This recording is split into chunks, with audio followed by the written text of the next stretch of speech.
Mi esposo me pidió que saliera con otro hombre y después me culpó por destruir nuestro matrimonio. Mi esposo decía que solo era una fantasía, una forma de revivir lo que nuestro matrimonio había perdido. Yo pensé que aceptar una cena, unos mensajes y una mentira controlada no podía hacerle daño a nadie. Pero cuando la curiosidad se volvió costumbre y la costumbre se volvió obsesión, entendí que algunas puertas no se abren para jugar, se abren para revelar lo que ya estaba roto. ¿Qué tal, amigos? Soy Valeria una vez más, acompañándolos y esperando que este relato les guste. Les adelanto que la confesión de hoy está bastante intensa por todo lo que nos cuenta nuestro protagonista. Así que prepárense porque promete mantenerlos atentos hasta el final. Antes de continuar, quiero recordarles que si les gustan los relatos y confesiones más fuertes, más impactantes y con todos los detalles, sin censura y sin restricciones, pueden encontrarlos exclusivamente en Fanview. Y aprovechando, quiero contarles que muy pronto también tendré mi propio Fanview, donde estaré compartiendo contenido exclusivo para todos ustedes. Mientras tanto, si desean estar más cerca de nosotros y enterarse de todas las novedades, pueden unirse a nuestros canales de Telegram. Tanto el de Paola como el mío los encontrarán en la descripción de este video de YouTube. Muchísimas gracias por acompañarnos una vez más. Ahora sí, pónganse cómodos porque esta historia está a punto de comenzar. La confesión que todavía me avergüenza, no voy a justificar lo que hice. Solo voy a contar cómo empezó, porque durante años todos en mi familia creyeron que yo fui la única culpable. Y quizá lo fui, quizá no. Todavía hay días en los que despierto con esa pregunta clavada en el pecho. Mi nombre no importa, digamos que me llamo Ana, tengo 37 años y estuve casada casi 11 años con Diego. No éramos una pareja perfecta, pero tampoco éramos de esas parejas que la gente mira y dice, ellos están a punto de separarse. Al contrario, en las reuniones familiares nos ponían de ejemplo. Mis tías decían que Diego era atento, tranquilo, trabajador. Mis amigas me decían que tenía suerte porque él no era celoso, no era agresivo, no era de los que revisan celulares ni hacen escenas por cualquier cosa. Y era verdad, Diego era calmado. Demasiado calmado. Ese tipo de calma que con los años deja de sentirse como paz y empieza a sentirse como distancia. Vivíamos juntos, comíamos juntos, dormíamos en la misma cama, pero había días en los que sentía que estábamos actuando un matrimonio. Cumplíamos horarios, pagábamos cuentas, visitábamos a nuestros padres, sonreíamos en cumpleaños y subíamos fotos donde parecíamos felices. Pero en casa había silencios. No silencios cómodos, silencios pesados, de esos que se sientan contigo a la mesa y te recuerdan todo lo que ya no se dice. Yo me había acostumbrado a no pedir demasiado. Si Diego llegaba tarde no preguntaba. Si se quedaba viendo el celular con una media sonrisa, fingía que no lo notaba. Si pasaban semanas sin que me mirara como antes, me decía que era normal, que todos los matrimonios cambian, que la vida adulta se come la emoción. Eso me repetía. Hasta que una noche, mientras cenábamos pasta recalentada frente a la televisión, Diego pausó la serie y me dijo algo que todavía escucho como si estuviera sentado frente a mí. ¿Alguna vez has pensado en salir con alguien más? Solté una risa nerviosa porque creí que estaba bromeando, pero él no se rió. Tenía la mirada fija en mí, como si hubiera ensayado esa pregunta durante días. ¿Cómo que salir con alguien más? Le pregunté. Diego bajó la vista a su plato. Movió el tenedor sin comer. No hablo de dejarme, hablo de, no sé, una cita, algo controlado, algo que nos saque de la rutina. Sentí frío, no por la propuesta en sí, sino por la tranquilidad con la que la dijo, como si me estuviera proponiendo cambiar el color de las cortinas. Yo le dije que no entendía. Él respiró hondo y me explicó que había leído cosas, que muchas parejas hacían juegos para recuperar la emoción, que no tenía que pasar nada, que podía ser solo conversar con alguien, recibir atención, sentirme deseada otra vez, sentirte deseada otra vez. Esa frase me dolió más de lo que quise admitir, porque una parte de mí, una parte pequeña y triste, sabía que hacía mucho no me sentía así. Le dije que estaba loco. Él sonrió apenas. No es una obligación. Solo quería saber qué pensabas. Pero esa noche ya no pude dormir. Me quedé mirando el techo, escuchando su respiración tranquila a mi lado, preguntándome por qué un esposo le pediría eso a su esposa. Y lo peor era que entre el enojo y la confusión había otra cosa.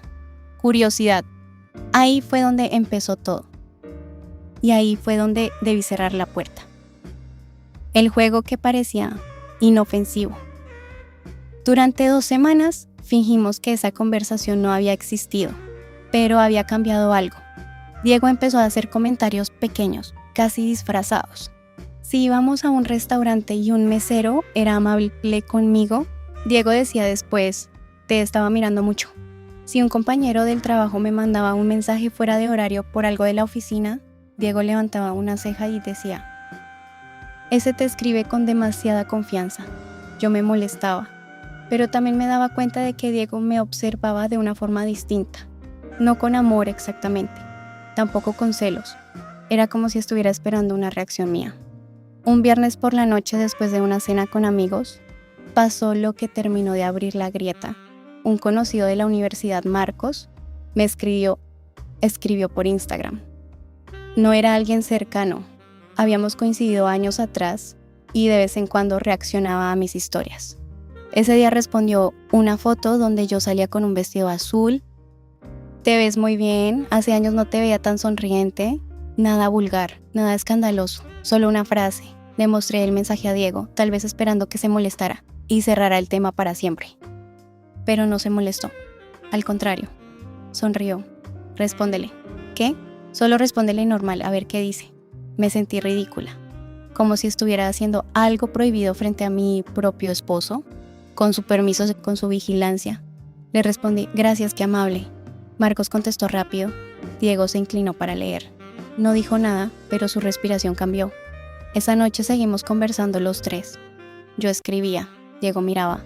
A veces sugería respuestas. Ponle algo más cálido. No seas tan seca. Pregúntale cómo ha estado. Yo le decía que eso estaba mal. Diego decía que no, que solo era conversación, que no había nada de malo si ambos sabíamos dónde estaba el límite. Ese límite era una palabra que repetimos mucho durante los meses siguientes. Límite, como si nombrarlo pudiera protegernos. Marcos empezó a escribirme más seguido. Primero cada 3 o 4 días, luego diario. Me contaba de su trabajo, de su divorcio, de su hija, de lo difícil que era empezar de nuevo a los 40. Yo le hablaba de cosas simples, la oficina, mi mamá, la ansiedad que me daba sentir que mi vida era una lista de pendientes. Diego me pedía ver los mensajes. Al principio se los enseñaba. Después empezó a pedirme capturas.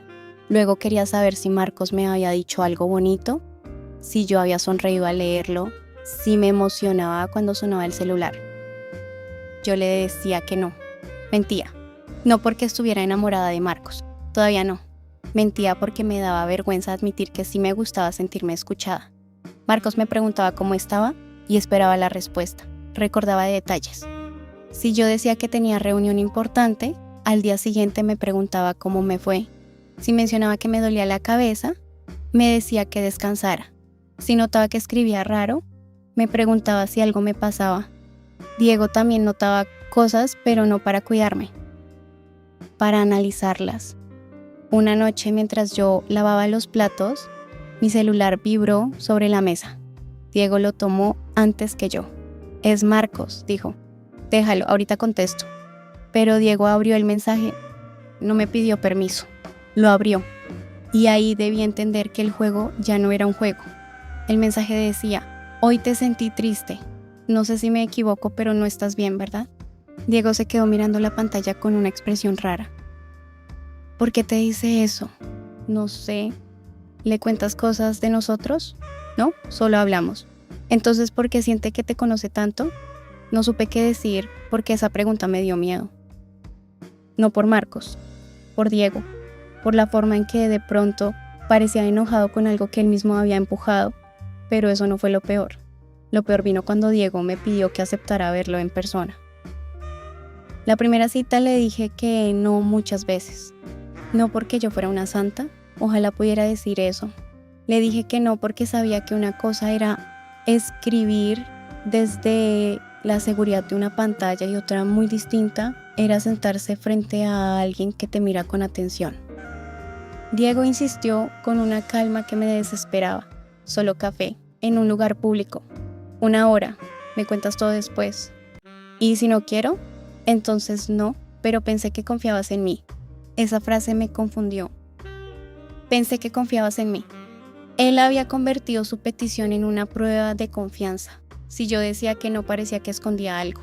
Si decía que sí, entraba en un terreno que me daba miedo. Acepté. Todavía no sé si acepté por él, por mí, o por esa parte herida que quería comprobar que seguía existiendo como mujer y no solo como esposa, empleada, hija, nuera. Marcos se sorprendió cuando le propuse tomar café. Me dijo que sí, pero noté que fue cuidadoso. Preguntó si Diego sabía. Le dije que sí, no le conté todo, solo dije que Diego no era celoso y que confiaba en mí. Qué mentira tan elegante. Nos vimos un martes a las 6 en una cafetería cerca de mi trabajo. Recuerdo detalles absurdos. La mesa junto a la ventana, una señora hablando fuerte por teléfono, el olor a pan recién calentado, mis manos frías alrededor de la taza. Marcos llegó con camisa gris, un poco arrugada, como si hubiera salido rápido de la oficina. Me saludó con un abrazo breve, respetuoso, nada extraño, nada que pudiera usarse como prueba de algo, pero aún así sentí culpa. Culpa por estar ahí, culpa por haberme arreglado más de lo normal, culpa porque cuando Marcos sonrió al verme, algo en mí descansó. Hablamos casi 2 horas. De su divorcio, de mi matrimonio, de la soledad que puede existir incluso cuando alguien duerme a tu lado. No hubo frases indebidas, no hubo promesas, no hubo nada que un juez pudiera señalar como traición, pero hubo algo peor. Hubo intimidad emocional, esa que no deja perfume en la ropa, pero sí en la memoria. Cuando llegué a casa, Diego estaba sentado en la sala con la televisión apagada. Llegaste tarde, dijo. Eran las 8:20. Te avisé. Dijiste 1 hora. Se alargó la conversación. Su mandíbula se tensó. Cuéntame. Me senté frente a él y le conté. Le dije que hablamos del trabajo, de la vida, de cosas normales. Diego me miraba como si estuviera buscando una grieta en mi cara. ¿Te gustó? ¿Qué cosa? Estar con él. Me quedé callada. Ese silencio fue mi primera confesión. Diego se levantó, fue a la cocina y abrió una cerveza. No tomaba entre semana. Esa noche tomó 3. Antes de dormir me dijo, no pensé que te fueras a emocionar tanto.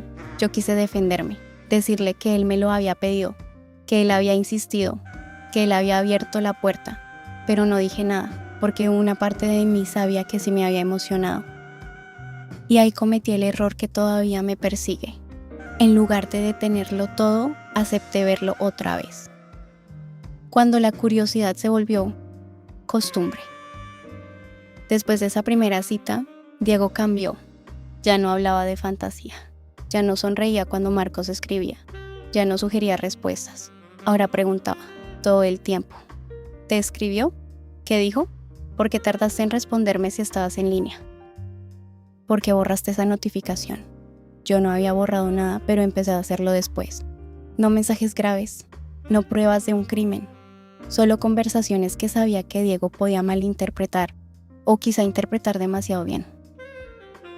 Marcos me mandaba audios cortos.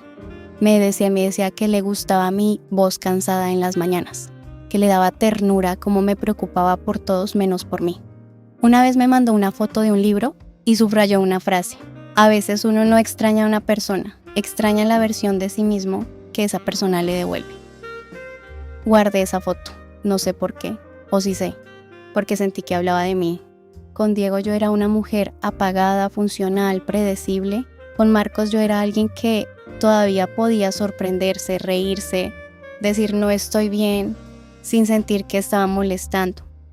Eso no justifica nada, pero lo explica. Diego empezó a revisar mi ropa cuando llegaba a casa, no de forma evidente al principio. Me abrazaba y olía mi cuello, miraba si traía los aretes de siempre, preguntaba por qué me había puesto labial. Yo le decía, tú me pediste esto, y él respondía, yo te pedí una fantasía, no que cambiaras. Esa frase me persiguió, que cambiaras.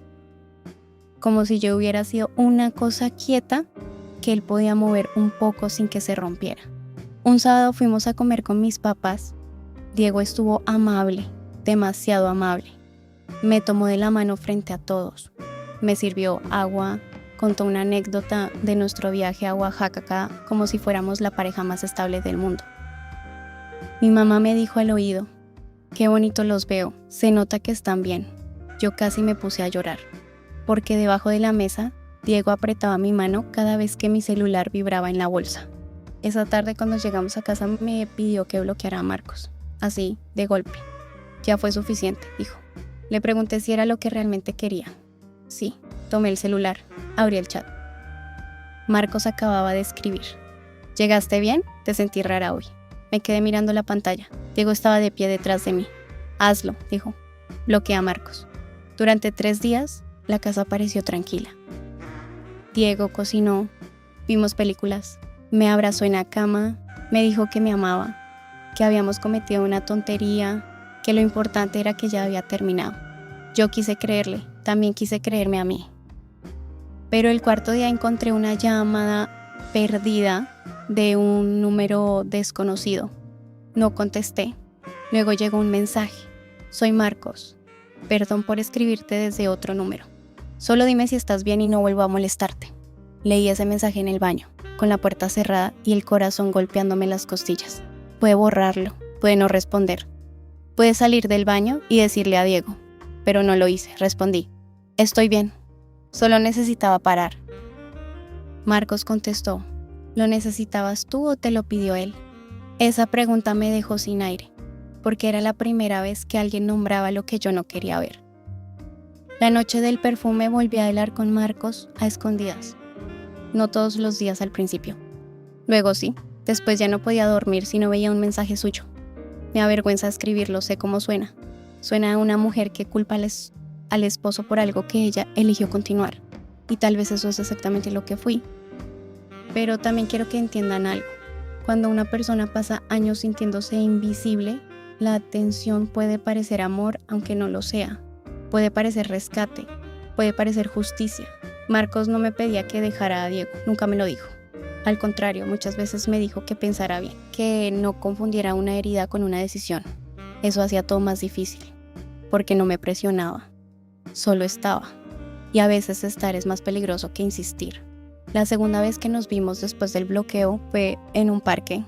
Caminamos, hablamos. Me dijo que yo parecía vivir pidiendo perdón por existir. Yo me reí, pero lloré después en el coche. Llegué a casa con los ojos rojos. Le dije a Diego que había tenido un día pesado. Él me miró. Hueles diferente. Me quedé quieta. ¿Qué? Tu ropa. Huele a perfume de hombre. No era cierto. O al menos yo no lo había notado. Marcos no me había tocado más que al saludarme, pero el miedo me hizo torpe. Seguro fue en el elevador. Diego sonrió, una sonrisa pequeña, fría. Claro, esa noche no discutimos. Eso fue lo peor. Diego no gritó, no preguntó, no lloró, solo se encerró en el estudio. A medianoche escuché su voz baja, estaba hablando por teléfono. Me acerqué a la puerta. No debería haberlo hecho, pero lo hice. Solo alcancé a escuchar una frase. Ya está pasando, te dije que iba a pasar. Sentí que la sangre se me bajaba a los pies. Toqué la puerta. Diego abrió casi de inmediato. ¿Con quién hablabas? Con nadie. Te escuché. Era un audio. Mentía. Lo sabía por su cara. Por primera vez en meses dejé de sentirme la única persona sucia en esa casa.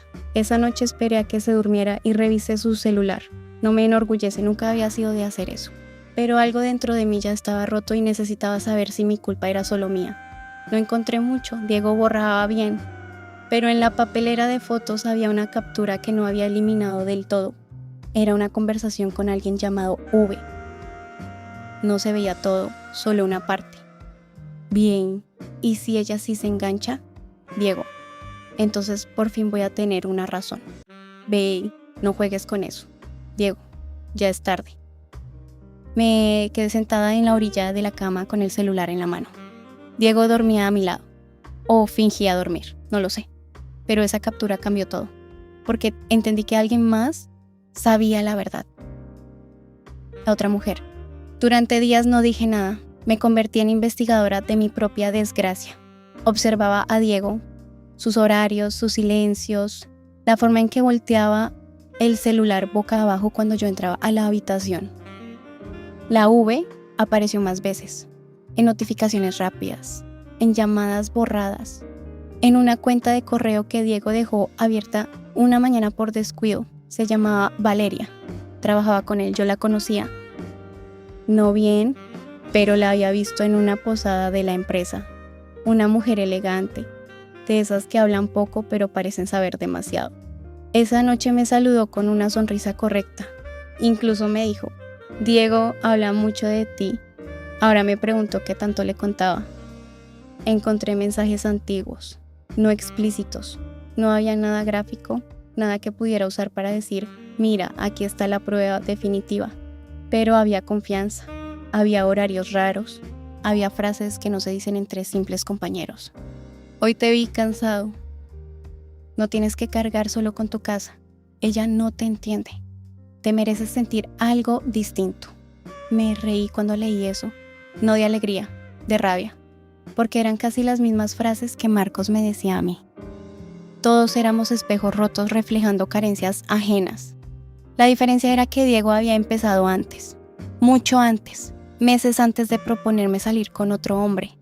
Eso descubrí después. Valeria le había dicho a Diego que si él se sentía culpable por lo que estaba empezando a sentir, quizá necesitaba abrir una conversación honesta conmigo. Diego transformó esa idea en un juego, una fantasía, una trampa disfrazada de permiso. Y yo caí, no porque fuera inocente. Caí porque quería ser mirada. Una noche lo enfrenté, puse la captura sobre la mesa. Diego la miró sin sorpresa. Eso me dolió más que si hubiera gritado. ¿Quién es Valeria? Una compañera. No me insultes, se quedó callado. ¿Por eso me pediste lo de Marcos?, le pregunté. ¿Para sentirte menos culpable? Diego apretó los labios. Tú aceptaste. Esa frase fue como una cachetada. Porque tú me lo pediste. Yo no te obligué a enamorarte. No supe responder, porque ahí estaba la verdad más incómoda de todas. Yo podía señalar su manipulación, su mentira, su doble vida emocional, pero no podía negar mi parte. Yo había seguido, yo había escondido mensajes, yo había esperado llamadas, yo había sentido algo que no debía alimentar. Le dije que quería separarme unos días. Él se rió, pero no con burla, con cansancio. ¿Para irte con él? Para respirar. Qué conveniente. Esa noche dormí en la sala. A las 3 de la mañana mi celular vibró. Era Marcos. No sé qué está pasando, pero Diego me escribió. Me senté de golpe. Le pedí que me mandara captura. Lo que encontré después me dejó sin aire. En el giro que me rompió, Diego le había escrito a Marcos desde su propio número. No para amenazarlo, no para pedirle que se alejara. Le escribió algo peor. Ya hiciste suficiente. Al principio te pedí que le siguieras la conversación para ver hasta dónde llegaba. Nunca te pedí que te metieras de verdad. Leí esa frase tantas veces que las letras dejaron de tener sentido. Al principio te pedí, no entendía. Llamé a Marcos con las manos temblando. Él contestó enseguida. Su voz sonaba culpable. Me contó todo. Meses antes, cuando Marcos apenas me había escrito por Instagram, Diego lo contactó. Se conocían de antes, no eran amigos cercanos, pero tenían conocidos en común. Diego le dijo que estábamos intentando un ejercicio de pareja, que él quería ver si yo todavía podía sentir emoción, que necesitaba a alguien confiable para una conversación sin peligro. Marcos aceptó al principio porque pensó que era una tontería entre adultos, eso dijo. Yo no sé si creerle. Me dijo que nunca imaginó que Diego hablaba en serio cuando le pidió que me buscara más, que me halagara, que me invitara a café. Me dijo que después se arrepintió porque yo empecé a contarle cosas reales y él dejó de sentir que estaba actuando. Debí decírtelo, me dijo. Sí, respondí, debiste. Hubo un silencio largo. Lo siento, colgué, no lloré. No al principio. Me quedé mirando la pared sintiendo que todos habían escrito una parte de mi vida sin pedirme permiso. Diego había empujado la primera ficha. Marcos había aceptado jugar. Valeria había estado al fondo, alimentando la idea de que mi matrimonio ya estaba muerto. Y yo Yo había puesto el corazón donde solo debía haber sospecha. Cuando enfrenté a Diego con la captura, por primera vez lo vi asustado. No era así, dijo. Entonces, ¿cómo era? Yo quería saber si todavía te importaba nuestro matrimonio. Pidiéndole a otro hombre que me buscara, quería ver si tú ponías un límite. Me dio risa, una risa horrible. ¿Y tú? ¿Dónde pusiste el límite con Valeria? Diego no respondió. Ahí entendí algo que todavía me duele. Diego no quería salvar nuestro matrimonio. Quería comprobar que yo también podía fallar para no sentirse solo en su propia traición. Quería que mi culpa alcanzara la suya. Y lo logró, porque después de eso, nadie volvió a verme igual. La versión que todos creyeron. Cuando nos separamos, Diego contó su versión primero. Esa fue mi segunda derrota. Le dijo a su familia que yo me había involucrado emocionalmente con otro hombre, que él había intentado perdonarme, que me había dado oportunidades, que yo había mentido. Todo eso era verdad, pero no toda la verdad. Y a veces una verdad incompleta puede destruir más que una mentira. Mi suegra me mandó un mensaje larguísimo diciendo que no esperaba eso de mí. Mi cuñada dejó de hablarme. Mis propios padres me preguntaron, con una vergüenza que todavía me duele, si era cierto que yo había andado buscando atención fuera de mi casa. Yo intenté explicarles. Les hablé de la propuesta de Diego, de Marcos, de Valeria, de los mensajes, de la trampa. Mi papá me escuchó en silencio. Mi mamá lloró. Al final ella solo dijo, pero tú pudiste decir que no. Y esa frase me persigue más que cualquier insulto, porque tenía razón. Yo pude decir que no. Puede decirlo la primera noche cuando Diego pausó la serie. Puede decirlo cuando me pidió responder el mensaje. Puede decirlo antes del café. Puede decirlo cuando bloqueé a Marcos. Puede decirlo cuando me escribió desde otro número. Pero no lo dije. O lo dije demasiado bajo. O lo dije hasta que ya era tarde. Marcos intentó buscarme después. Me mandó una carta a mi correo. No la contesté. La leí, claro. Decía que él también se sentía usado, que lo nuestro no había nacido limpio, pero que lo que sintió después fue real. Eso fue lo más cruel, que quizás sí fue real. Pero hay cosas reales que nacen en lugares tan torcidos que nunca pueden caminar derechas. Diego y yo firmamos el divorcio 8 meses después. En la audiencia, él no me miró. Yo tampoco a él. Cuando salimos, Valeria lo esperaba en el estacionamiento. No estaban abrazados, no hicieron nada escandaloso, solo estaba ahí, junto a su coche con lentes oscuros y una calma que me revolvió el estómago. Diego caminó hacia ella, yo caminé hacia mi taxi. Nadie ganó, pero todos querían parecer inocentes. Lo que confieso hoy, han pasado casi 3 años. No estoy con Marcos, nunca estuve con él después de mi separación. A veces la gente espera que diga que dejé a mi esposo por otro, pero no fue así. Yo no dejé a Diego por Marcos, dejé a Diego porque un día entendí que mi matrimonio se había convertido en una habitación llena de cámaras invisibles, pruebas disfrazadas de juegos y permisos que en realidad eran trampas. Pero también perdí a Diego porque yo acepté entrar en esa habitación. Esa es la parte que más me cuesta admitir.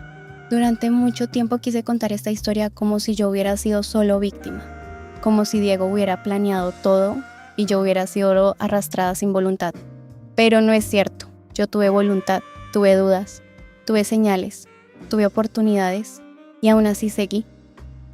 Porque me gustó sentirme elegida, porque confundí atención con amor, porque me dolió tanto no ser mirada por mi esposo que no pregunté demasiado cuando otro hombre sí me miró. Hoy voy a terapia. Aprendí una frase que me incomodó al principio. Ser herida no te autoriza a herir. Me enojé cuando la escuché, después entendí. Diego me manipuló, sí. Diego mintió, sí. Diego quiso usar mi caída para tapar la suya, sí. Pero yo también mentí. Yo también escondí. Yo también crucé límites que una parte de mí sabía que no debía cruzar. Y quizá por eso cuento esto aquí, de forma anónima. Porque en la vida real todos quieren un villano limpio y una víctima perfecta. Pero casi nunca es así. A veces el villano llora, a veces la víctima miente. A veces quien te empuja al abismo también cae contigo. Y a veces uno mira hacia atrás y se pregunta si el matrimonio se rompió por lo que pasó o si lo que pasó solo reveló que el matrimonio ya estaba roto desde antes. Diego y Valeria terminaron un año después. Me enteré por una amiga en común. No sentí alegría, eso me sorprendió. Pensé que iba a sentir justicia, pero solo sentí cansancio. Marcos se mudó a otra ciudad. Hace unos meses me llegó una solicitud suya en LinkedIn. No la acepté. Mi mamá ya no me juzga como antes, pero nunca volvió a verme exactamente igual. Yo tampoco. La última vez que vi a Diego fue en una farmacia. Estaba comprando algo para la gripe. Yo estaba en la fila, con lentes, sin maquillaje, cansada. Él me vio y por un segundo pareció que iba a acercarse. No lo hizo. Solo levantó la mano en un saludo torpe. Yo hice lo mismo. Y fue extraño porque en ese gesto hubo más verdad que en muchas conversaciones de nuestro matrimonio. 2 personas que se quisieron, 2 personas que se lastimaron, 2 personas que abrieron una puerta pensando que podían controlar lo que había del otro lado. No pudieron. Nadie puede. Hoy sigo sin saber si contar toda la verdad habría cambiado algo. Tal vez mi familia me habría entendido más, tal vez no, tal vez solo habría repartido el dolor de otra manera. Lo único que sé es esto. Hay fantasías que no destruyen un matrimonio porque se cumplen. Lo destruyen porque revelan quién necesitaba proponerlas, quién aceptó por hambre de cariño y quién estaba esperando que todo saliera mal para poder irse sin cargar solo con la culpa. Mi esposo me pidió que saliera con otro hombre. Yo acepté. Y entre su mentira, mi necesidad y el silencio de todos, convertimos una curiosidad en una ruina. A veces, la verdad no libera. A veces solo te deja mirando los escombros y preguntándote qué parte de la casa rompiste tú. ¿Tú habrías contado toda la verdad aunque destruyera a todos? ¿O habrías guardado silencio para no cargar con más culpa?